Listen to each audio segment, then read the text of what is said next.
శ్రీ విష్ణు రూపాయ నమ శివాయ. శ్రీ విద్య ప్రేక్షకులకి ఈరోజు స్వాగతం.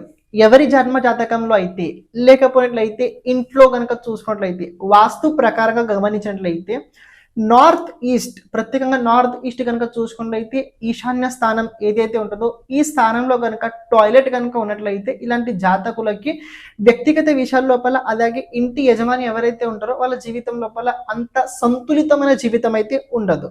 ఇక జాతకంలో కనుక చూసుకున్నట్లయితే ఎవరి జాతకంలో అయితే గురువు అలాగే రాహు, చంద్రుడు అలాగే రాహు కాంబినేషన్ కనుక ఉన్నట్లయితే ఇలాంటి జాతకులు, అలాగే ఇలాంటి కుటుంబంలో కనుక వాస్తున్నట్లయితే ఇలాంటి వారు అసలు ముందుగా అది దోషమైన నివారణ చేసుకోవాలి. లేకపోయినట్లయితే ఆ వాస్తుని వదిలేసి వేరే చోట వెళ్ళాలి. కానీ ఇలాంటి జాతకులు యోగం ఉన్నట్లయితే నిరంతరంగా శివుడి ఆరాధన ఎప్పుడు చేస్తూనే ఉండాలి.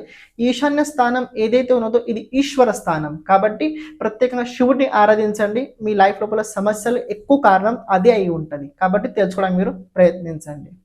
శ్రీమాత్రే నమః.